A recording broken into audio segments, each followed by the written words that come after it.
എന്തുകൊണ്ട് പരിശുദ്ധ മറിയത്തിന്റെയും പരിശുദ്ധാത്മാവിന്റെയും മഹോത്സവം? ലോകമെങ്ങും കോടിക്കണക്കായ മനുഷ്യർ യേശുവിന്റെ മാതാവായ പരിശുദ്ധ കന്യകാമറിയത്തെ സ്നേഹിക്കുകയും ആദരിക്കുകയും പരിശുദ്ധ മറിയത്തോട് പ്രാർത്ഥിക്കുകയും ചെയ്യുന്നവരാണ്. പരിശുദ്ധ മറിയത്തോടുള്ള മനുഷ്യന്റെ സ്നേഹപ്രകടനമാണ് നൊവേനകളും പള്ളിപ്പെരുന്നാളുകളും ജപമാല പ്രാർത്ഥനകളും. പരിശുദ്ധ മറിയത്തിന്റെ മഹോത്സവം വ്യത്യസ്തമാക്കുന്നത് ഇത് മനുഷ്യൻ മറിയത്തോട് നടത്തുന്ന പ്രാർത്ഥന അല്ല, പിന്നെയോ പരിശുദ്ധ മറിയത്തെ മഹത്വപ്പെടുവാൻ, ആദരിക്കുവാൻ. പരിശുദ്ധ മറിയം എന്തുകൊണ്ട് മഹത്വപ്പെടണം? ലോകരക്ഷകനായ യേശുക്രിസ്തുവിനെ ഉദരത്തിൽ വളർത്തി പരിശുദ്ധനും ദൈവോത്തമനുമായി ലോകത്തിന് തന്നവളാണ് മറിയം. തന്റെ സമ്പൂർണമായ സമർപ്പണവും ശൂന്യവൽക്കരണവും കൊണ്ടാണ് പരിശുദ്ധനും കുറ്റമറ്റവനുമായി യേശുക്രിസ്തു കന്യകാമറിയത്തിന്റെ ഉദരത്തിൽ വളർന്നത്. 30 വയസ്സുവരെ ജ്ഞാനത്തിൽ വളർന്നത്. 30 വയസ്സുവരെ ജ്ഞാനത്തിലും പരിശുദ്ധിയിലും അവൾ യേശുവിനെ വളർത്തി. ലൂക്കാ 1:52. ലോകത്തിന്റെ രക്ഷയ്ക്ക് വേണ്ടി കുരിശിൽ മരിക്കുവാൻ തന്റെ പുത്രനെ വിട്ടുതരാൻ പരിശുദ്ധ മറിയം ലോകത്തെ അത്രമാത്രം സ്നേഹിച്ചു. ദൈവത്തിനും മനുഷ്യർക്കും ഇടയിൽ അവൾ മധ്യസ്ഥയായി നിന്നതുകൊണ്ടാണ് യേശുവിനെ ലോകത്തിന് ലഭിച്ചത്.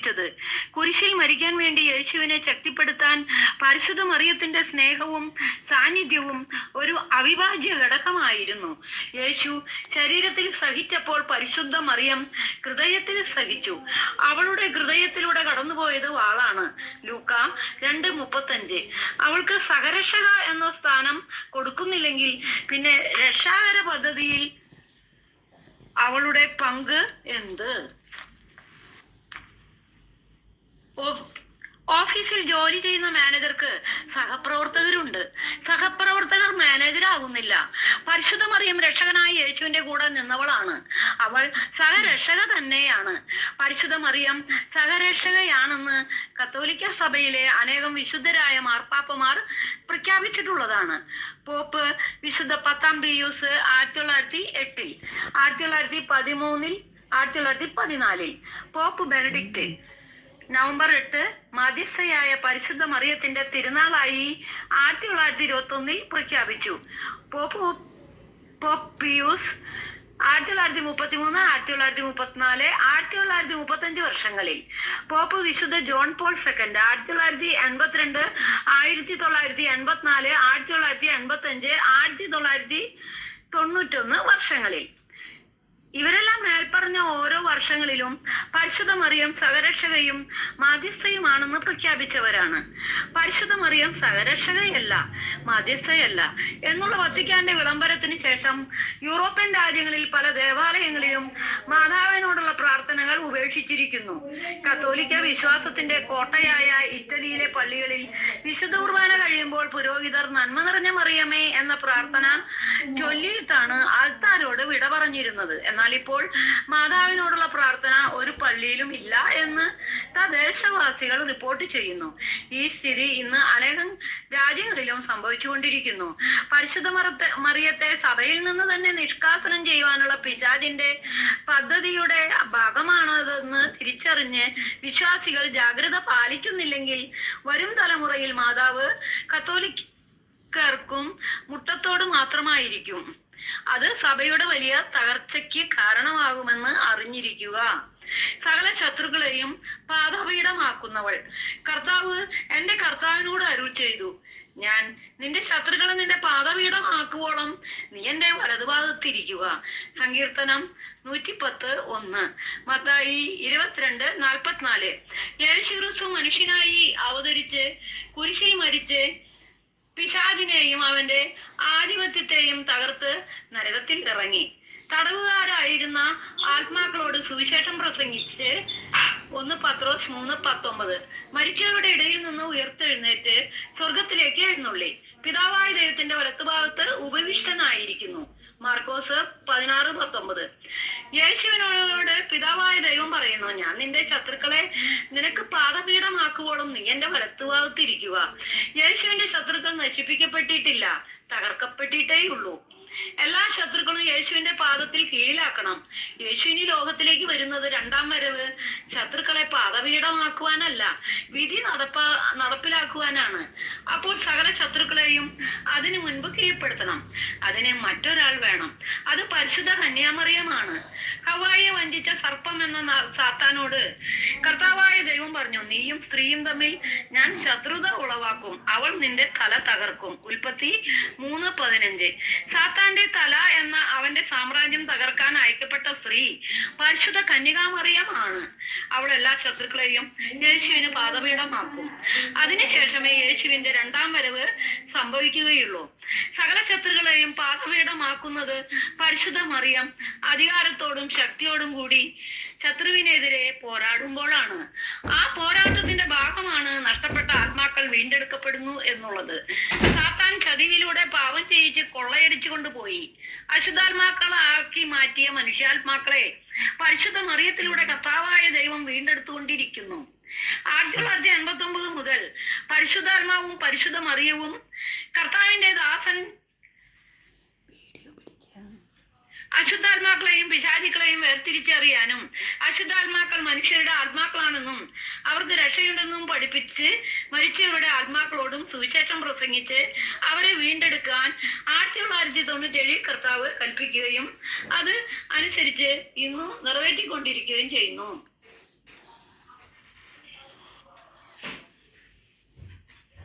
ലോകത്തെ നശിപ്പിക്കുവാൻ സാത്താൻ രൂപപ്പെടുത്തിയ അവന്റെ സൈന്യമാണ് അശുദ്ധാത്മാക്കൾ. അവർ സാത്താന്റെ ശക്തി ഉള്ളവരാണ്. എന്നാൽ പിശാചിന്റെ തല തകർക്കാൻ ദൈവത്താൽ അധികാരം കിട്ടിയ പരിശുദ്ധ മറിയത്തിലൂടെ അശുദ്ധാത്മാക്കൾ കീഴടങ്ങുന്നു, യേശുവിനെ കർത്താവായി സ്വീകരിക്കുന്നു. ഹല്ലേലൂയ. ഉന്നതത്തിൽ നിന്നും അയക്കപ്പെട്ടത് യേശുവിനെ 3 വർഷം നയിച്ച അഭിഷേകമാണത്. ജോർദാനിൽ യേശു സ്നാനപ്പെട്ടപ്പോൾ യേശുവിന്റെ മേൽ ഇറങ്ങി വന്ന പരിശുദ്ധാത്മാ ശക്തിയാണത്. അത്ഭുതങ്ങളും അടയാളങ്ങളും പ്രവർത്തിക്കുവാനും പീഡ സഹിച്ച് കുരിശിൽ മരിച്ച് ആത്മാവിൽ നരകത്തിൽ ഇറങ്ങി ആത്മാക്കളോടും അശുദ്ധാത്മാക്കളോടും പിശാചുക്കളോടും തള്ളപ്പെട്ട മാലാഖമാർ സുവിശേഷം പ്രസംഗിച്ച് തടവുകാർക്ക് സ്വാതന്ത്ര്യം പ്രഖ്യാപിച്ച് മരിച്ചവരുടെ ഇടയിൽ നിന്നും 3-ാം ദിവസം ഉയർത്തെഴുന്നേറ്റ് സ്വർഗത്തിലേക്ക് എഴുന്നള്ളി പിതാവായ ദൈവത്തിന്റെ വലത്തുഭാഗത്ത് ഉപവിഷ്ടവനാകാൻ യേശുവിനെ ശക്തിപ്പെടുത്തിയത് യേശുവിൽ വസിച്ച അഭിഷേകമാണ്. ഉൽപ്പത്തി 3:15 ഈ വചനം അനേകം കത്തോലിക്ക പെന്തക്കോസ്ത ബൈബിളുകളിൽ അവൻ നിന്റെ തല തകർക്കും എന്നാണ് ഗ്രീക്ക്, ഹിബ്രു ഭാഷകളിൽ നിന്നും വചനം ആദ്യ വിവർത്തനം ചെയ്തത് വിശുദ്ധ ജെറോമാണ്. ലത്തീൻ ഭാഷയിലുള്ള അദ്ദേഹത്തിന്റെ വിവർത്തനം അവൾ നിന്റെ തല തകർക്കും എന്നാണ്. അനേകർ നൂറ്റാണ്ടുകളായി നിലനിന്ന ആ വചനം എക്യുമെനിക്കൽ സമിതിയിലൂടെ വിവർത്തനം ചെയ്യപ്പെട്ടപ്പോൾ കത്തോലിക്ക ബൈബിളുകളിൽ അവൻ എന്നായി. അതിലൂടെ ദൈവത്തിന്റെ പദ്ധതിയെ മനുഷ്യൻ അട്ടിമറിക്കുകയാണ് ചെയ്തത്.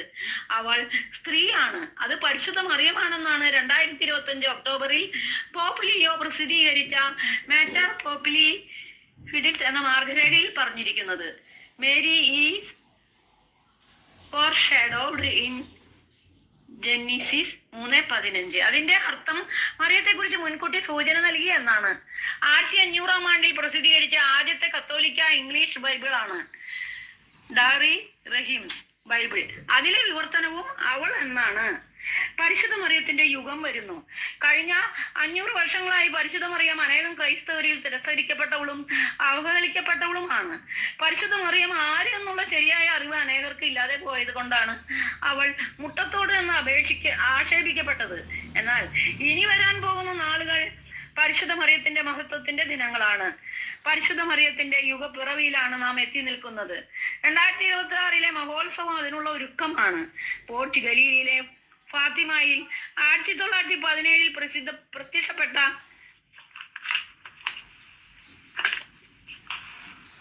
പരിശുദ്ധ മറിയം 3 കുട്ടികൾക്ക് നരകം കാണിച്ചു കൊടുത്തുകൊണ്ട് നഷ്ടപ്പെട്ട ആത്മാക്കൾക്ക് വേണ്ടി പ്രാർത്ഥിക്കാൻ ആവശ്യപ്പെട്ടു. ഫാത്തിമയിൽ പരിശുദ്ധ മറിയം ഭാരമേൽപ്പിച്ച ദൗത്യം വിജയിപ്പിച്ചു കൊടുക്കണം. ആത്മാക്കൾ രക്ഷപ്പെട്ടാൽ യുദ്ധം അവസാനിക്കും എന്ന മാതാവിന്റെ വാഗ്ദാനം നിലനിൽക്കുന്നു.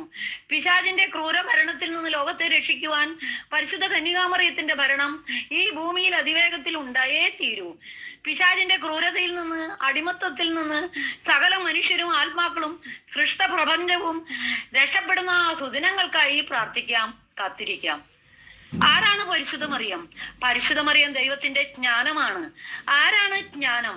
അത് കേവലം അറിവ് മാത്രമല്ല, ദൈവത്തിന്റെ ആദ്യ സൃഷ്ടിയാണ്. ആകാശവും ഭൂമിയും സൃഷ്ടിക്കപ്പെടുന്നതിന് മുൻപ്, മാലാഖമാർ സൃഷ്ടിക്കപ്പെടുന്നതിന് മുൻപ് ദൈവം സൃഷ്ടിച്ചത് ജ്ഞാനം എന്ന സ്ത്രീയെ ആണ്. ജ്ഞാനം പറയുന്നു, കർത്താവ് തന്റെ സൃഷ്ടികർമ്മത്തിന്റെ ആരംഭത്തിൽ തന്റെ എല്ലാ ആദ്യ സൃഷ്ടികളിലും ആദ്യത്തേതായി എന്നെ സൃഷ്ടിച്ചു. യുഗങ്ങൾക്ക് മുൻപ് ഒന്നാമതായി ഞാൻ സ്ഥാപിക്കപ്പെട്ടു. സുഭാഷിതങ്ങൾ 8:22-23. നിനക്കും സ്ത്രീക്കും തമ്മിലും നിന്റെ സന്തതിക്കും അവളുടെ സന്തതിക്കും തമ്മിലും ഞാൻ ശത്രുത ഉളവാക്കും. അവൾ നിന്റെ തല തകർക്കും, നീ അവളുടെ കുതികാലിന് വേണ്ടി പതിയിരിക്കും. ഉൽപ്പത്തി 3:15 ലത്തീൻ വിവർത്തനം. തന്റെ സൃഷ്ടിയായ ജ്ഞാനം എന്ന സ്ത്രീയെ മനസ്സിൽ കണ്ടുകൊണ്ടാണ് കർത്താവായ ദൈവം ഇപ്രകാരം പറഞ്ഞത്, നീ അവന്റെ കുതികാലിൽ പരിക്കേൽപ്പിക്കും. ഉൽപ്പത്തി 3:15 എന്ന POCRSV വിവർത്തനങ്ങൾ അംഗീകരിക്കപ്പെട്ടാൽ അവനായ യേശു ക്രിസ്തുവിനെ പരിക്കേൽപ്പിക്കാൻ ദൈവം സാത്താന് അധികാരം കൊടുത്തു എന്നർത്ഥമാകും. അങ്ങനെ വന്നാൽ യേശു സാത്താനെ തകർത്തു എന്ന് പറയുന്നത് വ്യാജമാകും. യേശു മുറിക്കപ്പെട്ടത് സാത്താൻ പരിക്കേൽപ്പിച്ചിട്ടല്ല. പിതാവിന്റെ പദ്ധതി പ്രകാരം മനുഷ്യരുടെ പാപപരിഹാരത്തിനായി യേശു ശിക്ഷിക്കപ്പെടണമായിരുന്നു. വെളിപാട് 12:1 സ്ത്രീ. സ്വർഗത്തിൽ വലിയൊരു അടയാളം കാണപ്പെട്ടു. സൂര്യനെ ഉടയാടയാക്കിയ ഒരു സ്ത്രീ, അവളുടെ പാദങ്ങൾക്കിടയിൽ ചന്ദ്രൻ, ശിരസിൽ 12 നക്ഷത്രങ്ങൾ കൊണ്ടുള്ള കിരീടം. വെളിപാട് 12:1. സൂര്യനെ പോലെ പ്രകാശിക്കുന്ന ഈ സ്ത്രീ ദൈവത്തിന്റെ ആദ്യ സൃഷ്ടിയായ ജ്ഞാനമാണ്. അവൾ ഗർഭിണിയായിരുന്നു. പ്രസവവേദനയാൽ അവൾ നിലവിളിച്ചു, പ്രസവ ക്ലേശത്താൽ അവൾ ഞെരുങ്ങി. വെളിപാട് 12:2. ഈ സ്ത്രീ പരിശുദ്ധ കന്യകാമറിയമാണ്. ജ്ഞാനം മാംസം ധരിക്കപ്പെട്ട് മറിയമായി ഭൂമിയിൽ അവതരിച്ചു. അനന്തരം അവൾ ഭൂമിയിൽ പ്രത്യക്ഷപ്പെടുകയും മനുഷ്യരുടെ ഇടയിൽ വസിക്കുകയും ചെയ്തു. ബാറൂക്ക് 3:37. അവളാണ് പരിശുദ്ധ കന്യകാമറിയം. സത്യം സത്യമായി ഞാൻ നിങ്ങളോട് പറയുന്നു, നിങ്ങൾ എൻ്റെ നാമത്തിൽ പിതാവിനോട് ചോദിക്കുന്നത് എന്തും അവിടുന്ന് നിങ്ങൾക്ക് നൽകും. ഇതുവരെ നിങ്ങൾ എൻ്റെ നാമത്തിൽ ഒന്നും തന്നെ ചോദിച്ചിട്ടില്ല. ചോദിക്കുവിൻ, നിങ്ങൾക്ക് ലഭിക്കും. അതുമൂലം നിങ്ങളുടെ സന്തോഷം പൂർണ്ണമാവുകയും ചെയ്യും.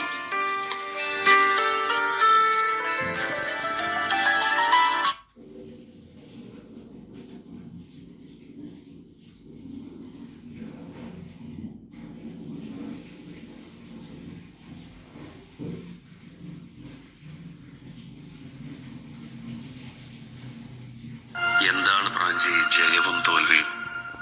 ആപേക്ഷികമാണത്.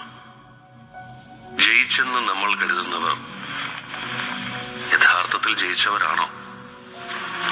നേടിയെന്ന് നമ്മൾ കരുതുന്നവർ സത്യത്തിൽ എന്താണ് നേടിയത്? നഷ്ടപ്പെട്ടു എന്ന് കരുതുന്നത് നിന്നിലേക്ക് തിരിച്ചു വരില്ല എന്ന് നീ കരുതുന്നുണ്ടോ? ഒന്ന് കണ്ണടച്ചാൽ ഞാൻ നിനക്ക് 3 ദൃശ്യങ്ങൾ കാട്ടിത്തരാം. വിവാഹത്തിലൂടെ പ്രണയത്തിന്റെ ഗിരിനിര കീഴടക്കി എന്ന് നീ വിശ്വസിക്കുന്ന ജോസും ഓമനയും. ഞാൻ വിളിക്കാം. I too love you. Jose വന്നു തോന്നുന്നു. Good night. ബൈ. ഞാൻ വീട്ടിലെത്തി. നാളെ വിളിക്കാം. I too miss you. Love you. Good night. I'm home. Welcome home. നിന്റെ പണം അപഹരിച്ച അജയ് നമ്പ്യാർ. നമ്പ്യാർ എവിടെയുണ്ടെന്ന് നോക്ക്.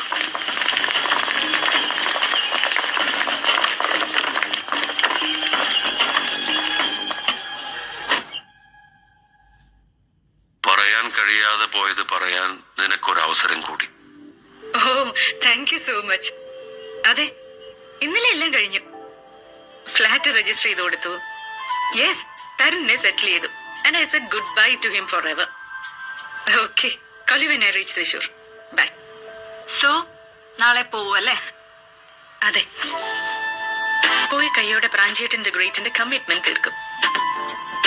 Now I can repay the amount. കൂട്ടത്തിൽ രാജകീയമായ ഗൃഹപ്രവേശനവും നടത്തും. എന്റെ സ്വന്തം വീട്ടിലേക്ക് വിത്ത് പ്രൈഡ് ഞാൻ കയറും. ഒരു കാര്യം കൂടെ ഉണ്ട്. സാക്ഷാൽ അരിപ്രാഞ്ചിയുടെ മുഖത്ത് നോക്കിയോ നോക്കാതെയോ ഞാൻ ചോദിക്കും, will you be my man?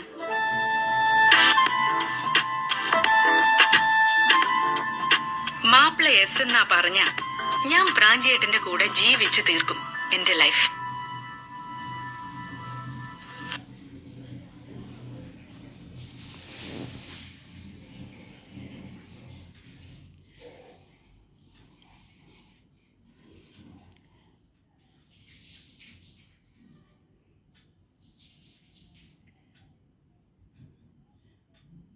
മനുഷ്യരൊക്കെയും അങ്ങനെയാണ്. വിട പറഞ്ഞു പോയവർ ബാക്കി വയ്ക്കുന്ന നികത്താനാവാത്ത ശൂന്യതയിലാണ് മനുഷ്യരൊക്കെയും സ്നേഹത്തിൻ്റെ ആഴത്തെ ശരിക്കും അറിയുന്നത്.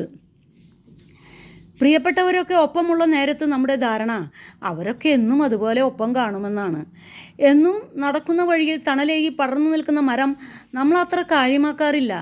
പൊരിവെയിലിൽ നടന്നു കിതച്ച് ആ മരച്ചുവട്ടിലെത്തുമ്പോൾ നടത്തത്തിൻ്റെ വേഗത കുറച്ച് ആ തണൽ ആസ്വദിക്കും. അപ്പോഴും പക്ഷേ ആ മരത്തെപ്പറ്റി നമ്മൾ അത്ര വലുതായി ചിന്തിക്കില്ല. പെട്ടെന്നൊരു ദിവസം ഒരു യാത്ര കഴിഞ്ഞ് വരുമ്പോൾ ആ മരം മുറിച്ചു മാറ്റിയതാണ് നമ്മൾ കാണുന്നതെങ്കിലോ എന്തിനെന്നറിയാതെ ഒരു സങ്കടമുണ്ടാകും ഉള്ളിൽ.